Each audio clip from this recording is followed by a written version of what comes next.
Remettre à plus tard, c'est pas mon genre. Théo figea. Que pouvait-il dire à un ami qui allait mourir de manière imminente d'un cancer du sang? Voyant son embarras, Alexis essaya de le rassurer avant de changer de sujet. Tu sais, les médecins se trompent des fois. Est-ce qu'on regarde s'il y a quelque chose à la télé?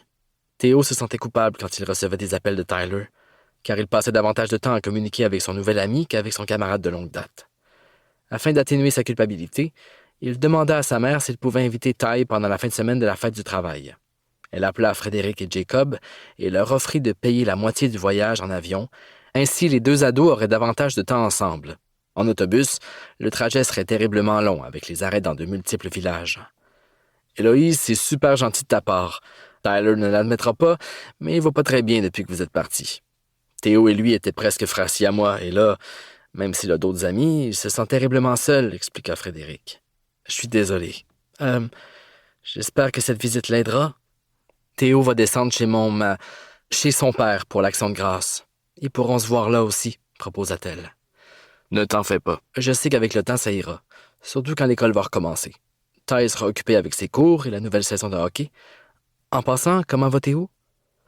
Il récupère pas vite. Selon le médecin, c'est normal. Toutefois, mon gars se décourage. Il tombe souvent, c'est dur pour son moral. Mon oncle et moi tentons de le garder occupé, mais c'est pas toujours évident. Il refuse de sortir en public. J'aime vraiment pas ça. Il est trop jeune pour devenir ermite, blagua-t-elle. Et toi, Héloïse, comment vas-tu? Côté boulot, je peux pas demander mieux. Du point de vue personnel, c'est une autre histoire. N'hésite pas. Si t'as envie de parler, Jacob et moi serons toujours à ton écoute. Merci, Frédéric, c'est apprécié. Avec le déménagement et mon nouveau poste, j'ai pas eu le temps de voir qui que ce soit. Ding-dong. Maman, peux-tu répondre? Ding-dong. Maman, la porte! Ding-dong. T'es où?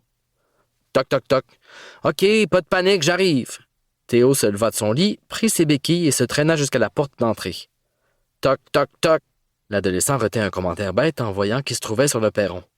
Une dame d'un peu moins de 5 pieds, au teint foncé et aux cheveux bouclés, se tenait devant lui. Elle portait un polo bleu poudre avec un écusson sur lequel était brodé « Centre de physiothérapie du Grand Sudbury ». « Alors, Monsieur Marchand, vous aviez oublié notre rendez-vous? » Non. Bon, ça va. Mais je vous avertis tout de suite, je ne suis ni colporteuse ni missionnaire, donc je ne veux pas attendre sur le perron. La prochaine fois, je m'attends à ce que vous soyez à la porte après 2 coups maximum, compris? Oui, répondit Théo, surpris par son tempérament. Parfait, répliqua-t-elle en riant. Madame Gervais avait décidé de faire appel au service de physiothérapie à domicile, étant donné qu'elle devait passer de longues heures au salon funéraire et qu'il n'y avait pas d'alternative pour le transport de Théo. Bien entendu, elle aurait pu demander à son oncle de faire la navette, mais elle ne voulait pas abuser de sa gentillesse. Un marché avait été conclu avec la thérapeute Magdeleine Serafina Dongala. « Monsieur Marchand, est-ce que vous allez me laisser entrer ou est-ce qu'on fait la session de physio sur le seuil de la porte? »« Bien, entrez. Appelez-moi Théo, je suis trop jeune pour le monsieur. »« D'accord, Théo. Tout le monde m'appelle Madame Maggie. Ou le bourreau, ajouta-t-elle en lui faisant un clin d'œil. Une fois qu'elle fut entrée, ils passèrent au salon. Maggie déposa son sac sur le divan et indiqua qu'elle devait aller chercher d'autres équipements dans sa voiture. « Je te demanderai bien un coup de main, mais je pense qu'ouvrir la porte sera suffisant pour toi. » Théo répondit pas. Il maugréa intérieurement. Non, mais pour qui se prend-elle, cette physiothérapeute-là? Il l'attendit dans le vestibule. Dès qu'elle posa le pied sur le perron, il ouvrit la porte bien grande. L'ado fut surpris de voir que Maggie n'était pas seule, mais accompagnée d'une très jolie personne à la silhouette athlétique. La rouquine avait les cheveux attachés en queue de cheval. Elle portait un polo similaire à celui de la spécialiste. Cependant, le sien était blanc et il y avait le mot « stagiaire » brodé sous le logo. Madame Dongala lui présenta Sophie, son assistante, qui lui offrit un sourire gêné, dévoilant ses broches. Pendant que la physiothérapeute expliquait à Théo ce qu'il ferait comme exercice, Sophie assembla la table pliante, du même modèle que celle employée par les massothérapeutes. Puis elle sortit des bandes de résistance, des poids pour les chevilles et d'autres instruments de torture. Au bout de 30 minutes, Théo était crevé. La professionnelle de la santé n'y allait pas de main morte.